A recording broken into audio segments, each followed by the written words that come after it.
을 감사합니다. 오늘도 말씀이 들려지게 해주셔서 우리가 참된 믿음을 갖게 해주시기를 기원드립니다. 자, 인생이 무엇일까요? 인생에는 상처와 아픔이, 문제와 또 고통이, 질병이 끊이지를 않습니다. 누구도 이를 피해 갈 수가 없습니다. 지난주에 삼성의 이건희 회장이 78세로 타계했습니다. 이미 6년 전에 한 5, 6년, 6, 7년 되죠.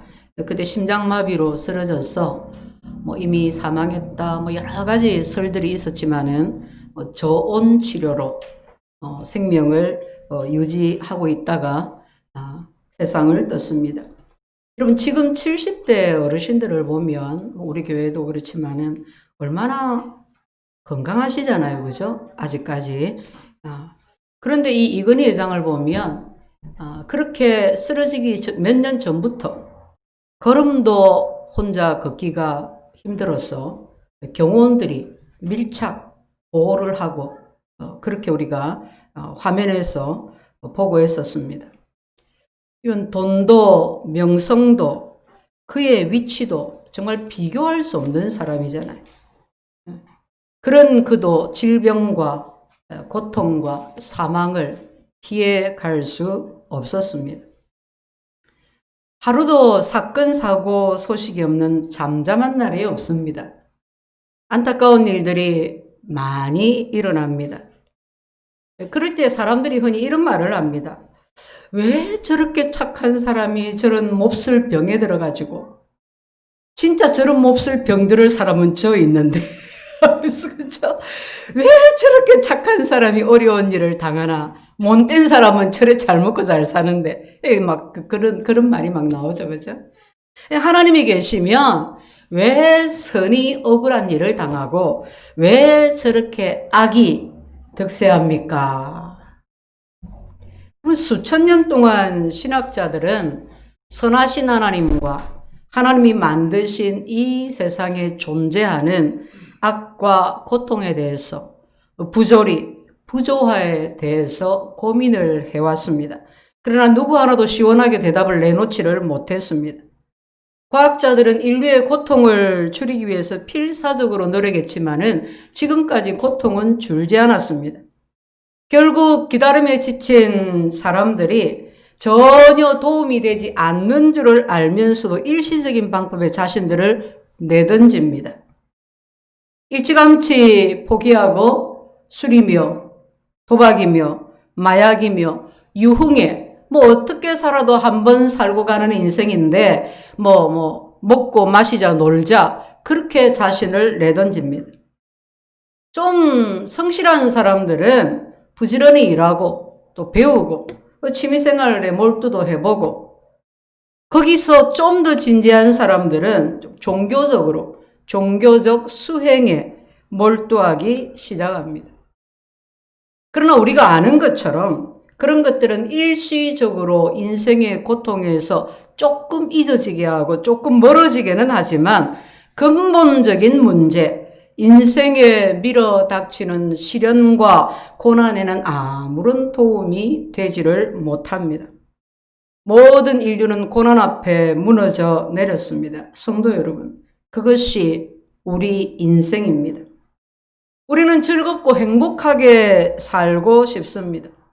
우리 가정이 일터가 안정되고 좀 조화스럽게 좀 서로 행복하고 보람되게 그렇게 살고 싶습니다. 그러나 끊임없는 문제가 그렇게 살지 못하게 합니다. 좌절하고 힘에 겹고 열심히 노력을 하는데 이제 뭔가 될 것 같은데 이제 뭐든지 할 수 있을 것 같은데 또 다른 고통이 또 다른 시련이 찾아옵니다. 생각지 않았던 인간관계가 틀어지고 생각지 않았던 환경이 어려워지고 고통이 줄지를 않습니다. 인생의 고난과 시련을 어떻게 해결할 수 있겠습니까? 하나님은 야고보서에서 인생 최대의 난제인 시련에 대해서 말씀하십니다. 여러분, 우리가 보통 편지를 쓰면 처음에는 조금 부드럽게 시작하지 않습니까? 인사도 하고 별 중요하지 않은 말을 쭉 하다가 나중에 이제 진짜 하고 싶은 말을, 나중에 딱 무거운 말을 꺼내놓는데, 이 야고보서를 보니까 그렇지가 않습니다. 첫 장 첫 대목부터 열자마자 시련에 대해서 이야기합니다. 앞서 야고보서의 배경을 살펴보았을 때에 야고보서는 믿는 자 가운데 수많은 사람, 흩어져 있는 수많은 하나님의 백성들이 참혹한 고난을 당하고 있었다. 고난받는 그리스도인들에게 보낸 서신이다, 말씀이다 그랬습니다. 오늘날 우리들처럼 그들도 그 시대도 고난의 문제로 고민을 했습니다. 우리는 인생의 고난과 시련을 어떻게 해결할 수 있을까요? 그 첫 번째는 시련에 대해서 바른 이해를 먼저 가져야 합니다. 시련에 대한 올바른 이해. 너무나도 명확하게 본문에서 말씀하고 있습니다. 우리가 인생의 시련을 극복하려면 시련이 뭔지를 바로 알아야 된다 이 말이에요. 그 첫째가 시련은 피할 수 없다는 것입니다. 너희가 여러 가지 시험을 당하거든. 이미 시험을 당한다. 이 시험은 시련을 말합니다. 이미 당한다는 것을 전제하고 하는 말입니다. 하나님은 우리 인생에서 시련은 피할 수 없는 것이라고 하십니다. 시련을 당할 수도 있고 안 당할 수도 있다, 그런 뜻이 아닙니다. 원어인 헬라어에 보면 너희가 시험을 당할 때 시련은 우리 인생에 올 수도 있고 안 올 수도 있는 것이 아니라 내가 원한다고 오고 원하지 않는다고 오지 않는 것이 아니라 이 땅을 살아가는 모든 인생에 반드시 온다. 시련에 대해서 그렇게 알아야 돼. 너희가 여러 가지 시험을 당하거든. 그래서 이 시험, 시련 올바로 이해하는 것이 중요한 것입니다. 인생이 죽음을 피할 수 없는 것처럼 인생이 시련을 피할 수가 없다. 시련은 반드시 찾아옵니다. 아무리 믿음이 좋고 기도를 많이 해도 시련은 찾아옵니다. 그러므로 우리는 이 땅을 살아가는 동안 시련이 나에게 온다는 것을 예상하고 있어야 합니다. 어떤 형태로 올지는 모르지만 시련은 반드시 오는 것입니다. 시련은 반드시 온다. 두 번째, 시련은 그럼 또 뭐냐? 시련은 우리의 믿음을 성장시킵니다. 믿음을 성숙하게 합니다. 반드시 오는 그 시련을 통해서 나의 믿음이 성숙하게 될 것이라는 것을 명확하게 인식하고 있어야 합니다. 하나님은 왜 사랑하는 백성들에게, 왜 사랑하는 당신의 자녀들에게 시련을 주시는가? 우리는 구원받았는데 왜 시련이 오는가? 본문이 뭐라고 말씀하십니까? 너희 믿음의 시련이 인내를 만들어내는 줄 너희가 알미라. 시련이 인내를 만든다. 인내하게 한다. 인내를 가르치기 위해서, 인내하도록 하기 위해서 시련을 주신다는 것입니다. 그럼 우리에게 그렇게까지 인내가 필요한 것일까요? 왜 우리에게 인내가 필요한가요? 우리 같이 로마서 5장을 한번 찾아보겠습니다. 로마서 5장.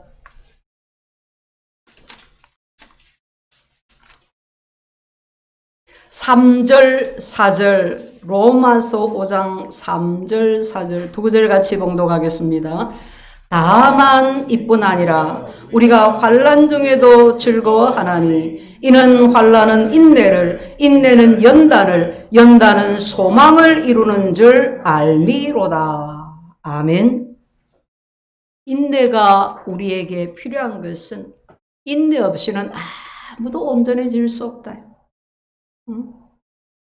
인내가 연단을 만들고 연단이 소망을 이룬다.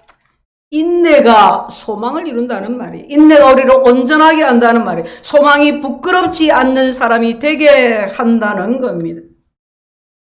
제가 가끔 요즘 기도하고 있는 기도 제목이 뭐예요? 이제 가끔 그렇게 묻습니다. 그러면 예, 목사님 이런 기도 또 저런 기도하고 있습니다.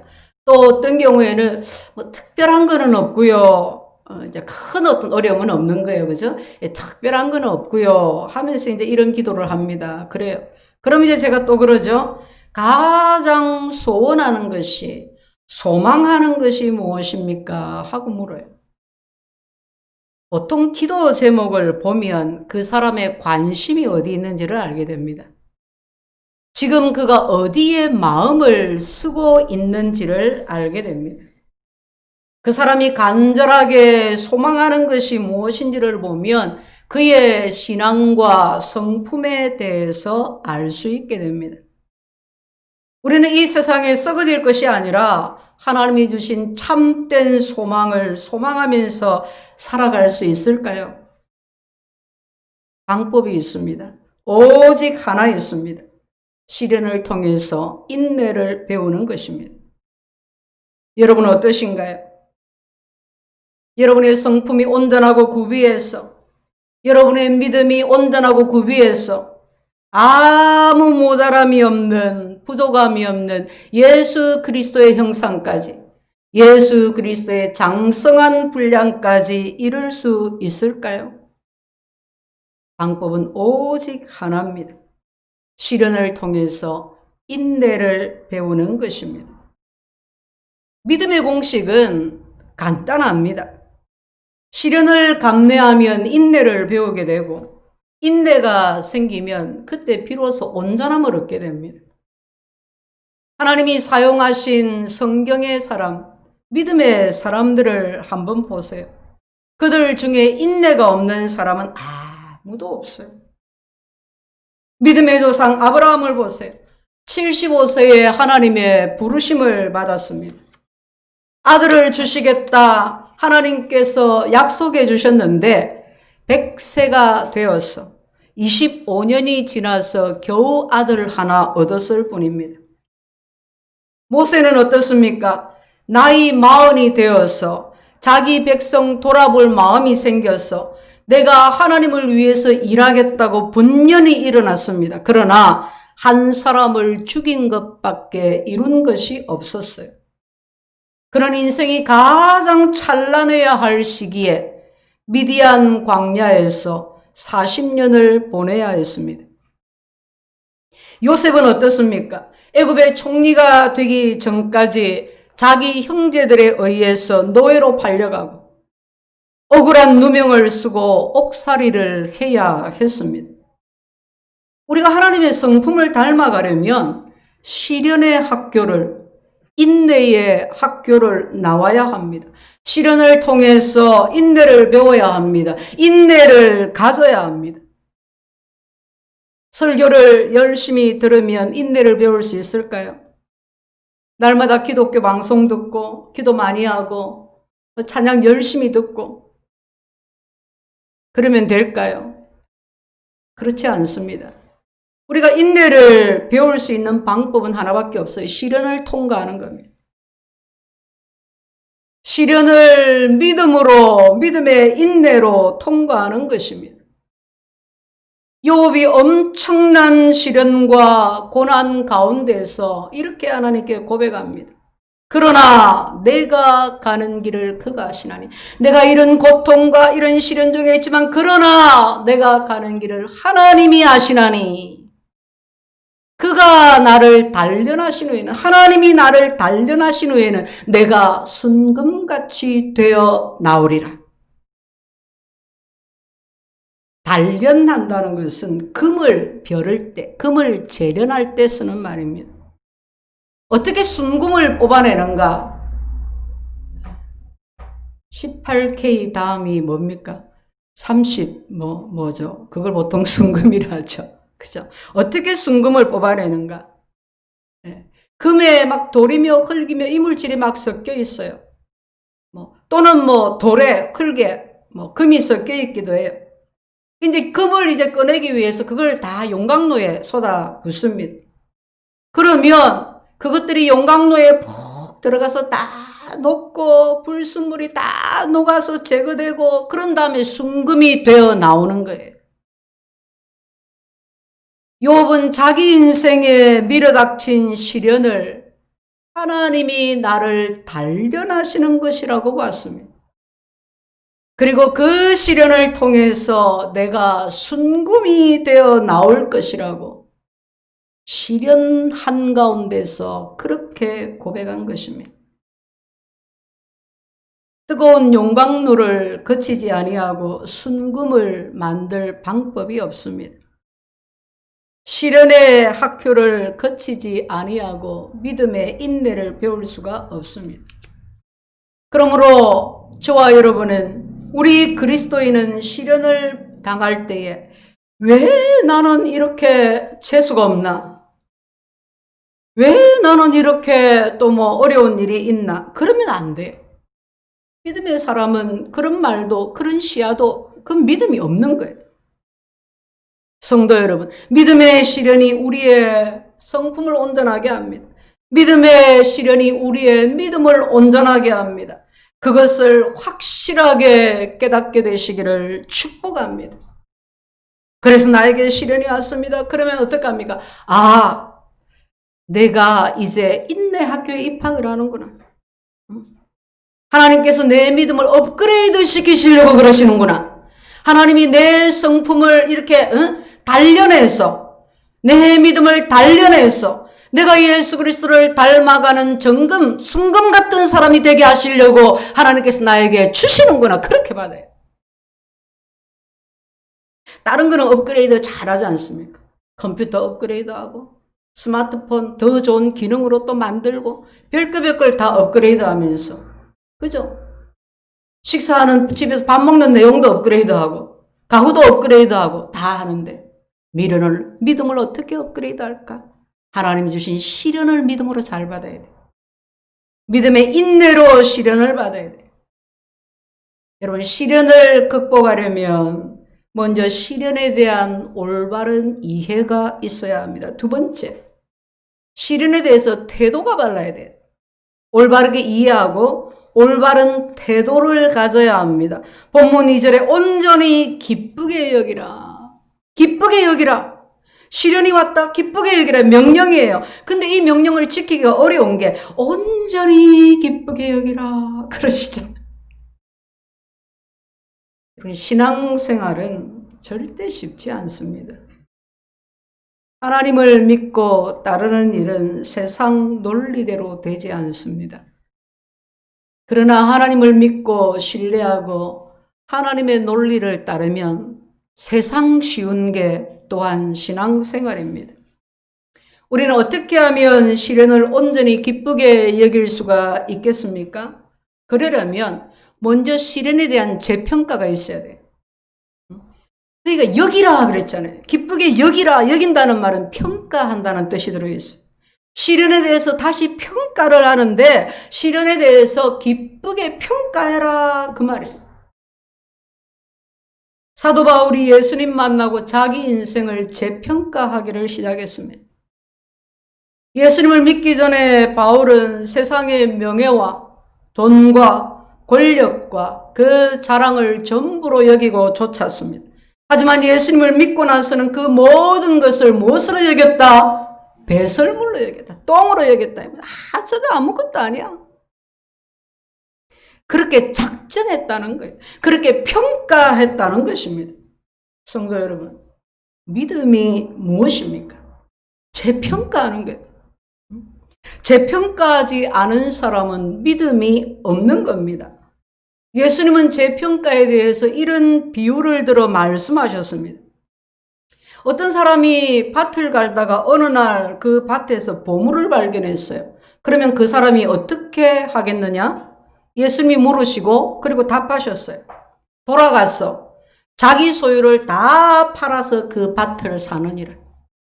보화가 있는 그 밭을 산다 이 말이에요. 자기 소유를 다 팔았어. 무슨 말입니까? 재평가했다는 말이에요. 믿음의 사람은 시련이 올 때 그 시련을 믿지 않는 사람과는 다르게 평가하는 것입니다. 어떻게 해요? 기쁘게. 기쁘게. 시련을 기뻐하는 것입니다. 왜? 이 시련이 내 믿음을 더 깊어지게 할 것을 알기 때문에. 이 시련이 내 모난 성품을 좀 더 다듬어주고 온전케 할 것을 알기 때문에. 그런데 여러분, 안다고 그게 또 쉽습니까? 안다고 기뻐집니까? 머릿속은 아는데 입으로는 고백하는데 잘 안 되죠. 어쩌면 작은 것은 기뻐할 수가 있겠지만은 바로바로 그렇게 마음먹을 수가 있겠지만은 좀 큰 시련, 그죠? 중병에 걸렸어. 잘 나가던 사업이 망했어요. 가까이 있던 사람들이 막 떠나가요. 기뻐할 수 있겠습니까? 아무리 믿음이 좋은 사람이라도 이런 시련이 오면 낭망이 되고 마음이 불안하고 평안이 사라지고 때로는 원망도 생기고 분노도 일어나고 그럴 수 있습니다. 그런데 여러분, 이 여기다는 단어에는 평가한다, 재평가한다는 뜻도 있지만 주도하다라는 뜻도 있어요. 주도한다. 원어에 헤게오마이라고는 단어를 쓰는데 이 말은 헤게모니, 주도권이라는 말이 여기서 나왔어요. 여기다, 기쁨으로 여기라 하는 말은 기쁘게 평가하는 것뿐만이 아니라 주도해라는 말이에요. 주도해라. 시련에 끌려가지 말고 기쁨으로 그 시련을 주도해라 이 말이에요.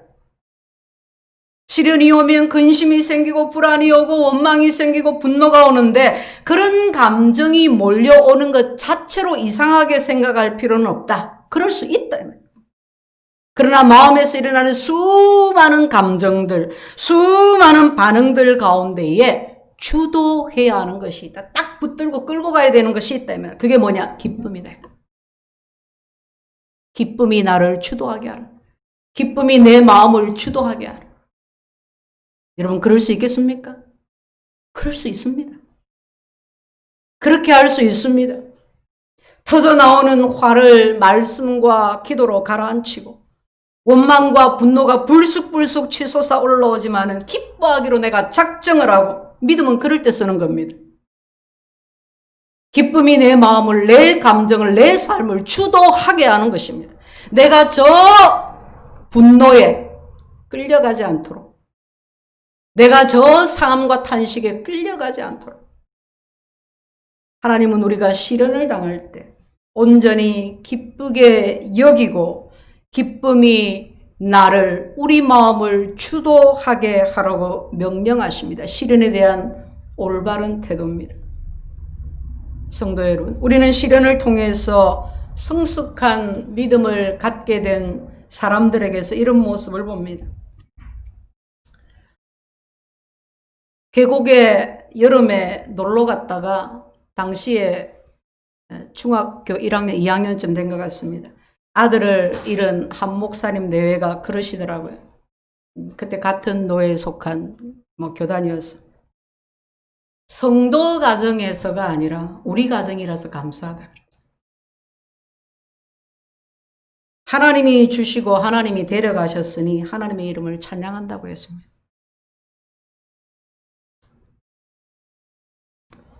어떤 집사님이 예전에는 건축을 하고 뭘 하면은 막 그림을 그렸잖아요. 컴퓨터를 하기 전에 막 조감도도 그림도 그리고. 이 집사님이 그 평화의 댐 그려서 그때 당시에 청와대에 그 일을 하셨던 분인데 이제 새로운 기술이 막 나오잖아요. 컴퓨터에다가 막 그래픽에다가 그 기술에 밀려가지고 사업을 접게 됐어요. 다 접고 이제 직원들 남은 거 어떻게 월급이며 퇴직금이며 정산하고 겨우 변두리에 셋집 하나 얻게 됐어요. 작은 셋집. 근데 사업 망한 것도 힘든데 부끄러워서 교회를 못 가겠는 기라. 그동안에는 사회적으로도 이렇게 참 존경받고 유명한 사람이고 교회에서도 그렇게 그 믿음으로 섬기고 했는데 너무 부끄럽고 힘들고 내가 이제 이 교회를 어떻게 가나. 저 멀리로 이사를 가니까 이제 좀 옮겨가야 되겠다. 그런 마음으로 정리를 하고 이사를 갔어. 이사를 하고 이제 짐 정리를 하고 온 가족이 이제 저녁에 식탁에 탁 둘러앉았는데 아내와 딸들과 하나님 앞에 감사가 터져 나오더라고요. 지금까지 돌보시고 지켜주신 하나님의 은혜 감사합니다. 이렇게 다 망해먹었는데 가족이 뿔뿔이 안 흩어지고 이 작은 셋집에도 함께 모여 살게 해주셔서 감사합니다. 지금까지는 내가 잘 나가는 사람으로, 예수 믿으면 저렇게 잘 나간다고, 잘 나가는 사람으로 내가 증거되고 그렇게 교회를 섬겼는데 이제는 정말 내가 망해도 하나님의 은혜로 이렇게 감사하며 살아갑니다 하는 것을 정말 겸손하게 보여주는, 내 모든 직분과 신앙의 타이틀 다 떼고 내가 그렇게 살아가겠습니다. 하나님 감사합니다. 그런 고백이 나왔다는 거예요. 시련에 대한 성숙한 태도를 주신, 믿음을 주신 하나님께 감사했다고 합니다. 시련이 나를 주도하지 않았다. 우리 교회 안에도 여러분 보면 우리 자신에게도 이런 일들이, 이런 분들이 얼마나 많은지 모릅니다.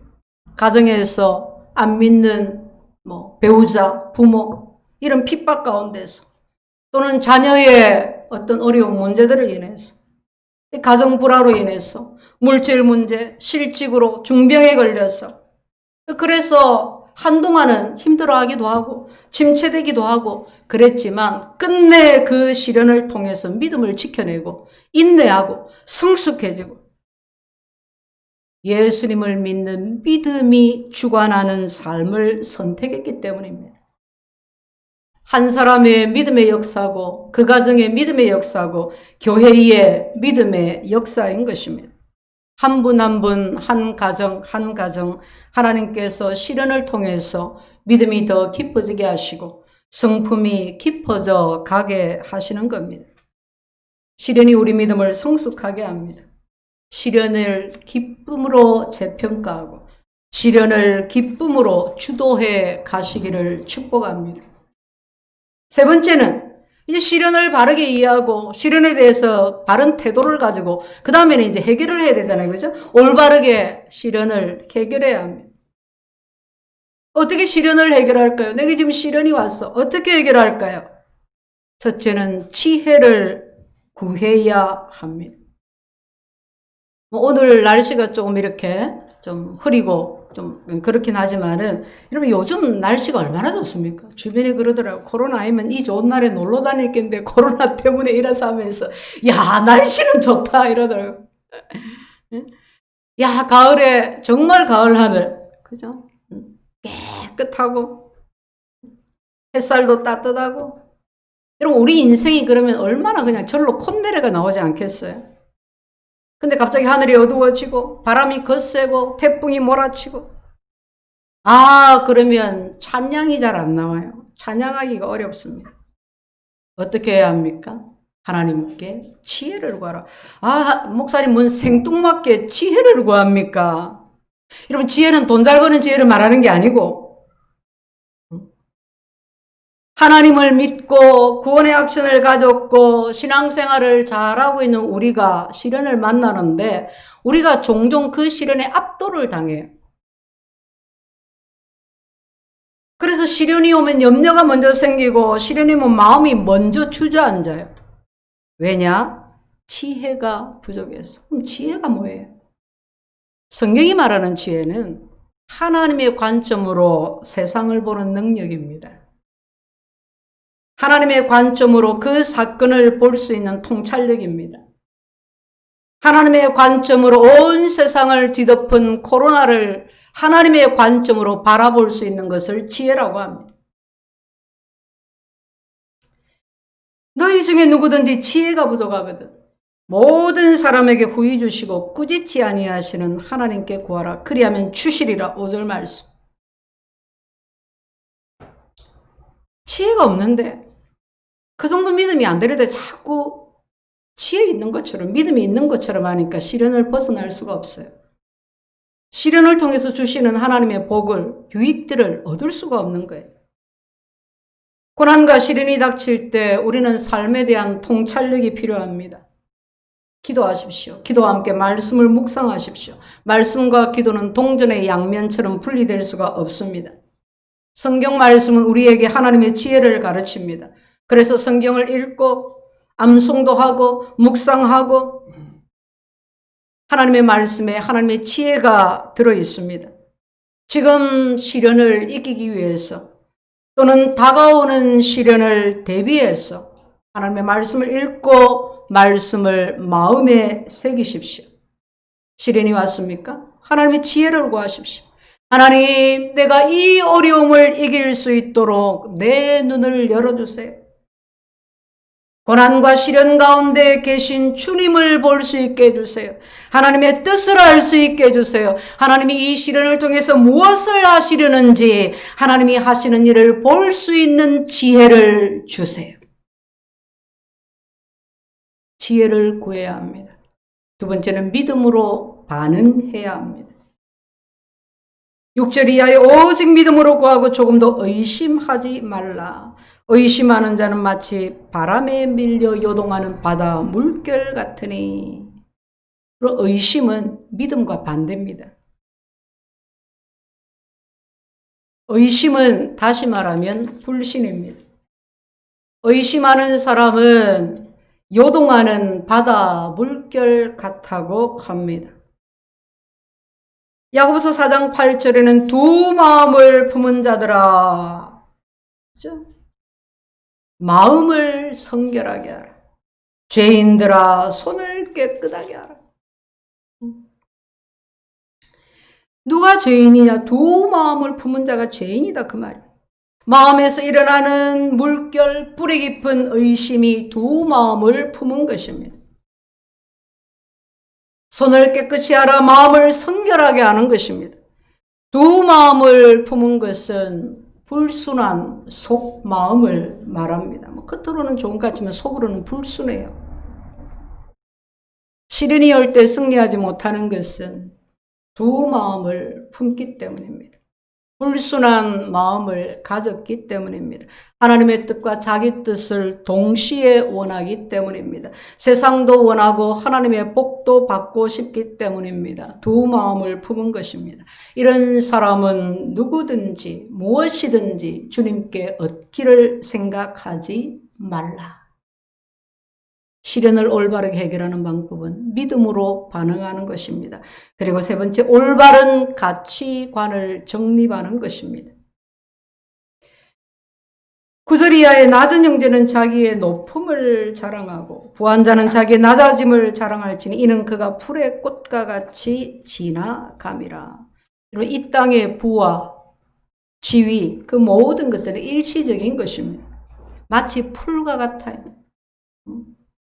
교회 생활을 내가 열심히 하지만 풀과 같이 없어지고 사라지는 것을 바라보고 산다면, 믿음의 가정을 이루고 신앙의 몇 대 가문일지라도 믿음으로 가치관이 올바로 세워져 있지 않다면 세상 가치관을 버려야 해요. 예수 믿는 우리가 바라보고 살아야 될 것이 무엇입니까? 12절 말씀입니다. 야고보 사도의 결론입니다. 시험을 참는 자는 복이 있나니 이런 시련을 견뎌낸 자가 주께서 자기를 사랑하는 자들에게 약속하신 생명의 면류관을 얻을 것이기 때문이라. 주님이 주님을 사랑하는 자들에게 약속하신 생명의 면류관을 바라보고 사는 것입니다. 누가 생명의 면류관 받습니까? 인생의 시련을 잘 견뎌 이긴 사람입니다. 시련이 올 때 믿음으로 반응한 사람입니다. 우리는 나중에 천국에서 하나님께 면류관을 받을 뿐만이 아니라 이 땅에서도 생명의 면류관을 받습니다. 사랑하는 성도 여러분, 하나님이 우리에게 복 주시려고, 하나님이 우리 믿음을 성숙하게 하시려고 시련을 주십니다. 주님은 우리에게 내가 너희를 고아와 같이 버려두지 않겠다고 약속하셨습니다. 시련 가운데 주님을 바라보십시오. 주의 약속을 붙들고 기도하십시오. 시련을 겪으면서 인내를 배우고 인내를 배워서 생명의 면류관을 다 받게 되시기를 주의 이름으로 축원드립니다. 하나님 우리 아버지,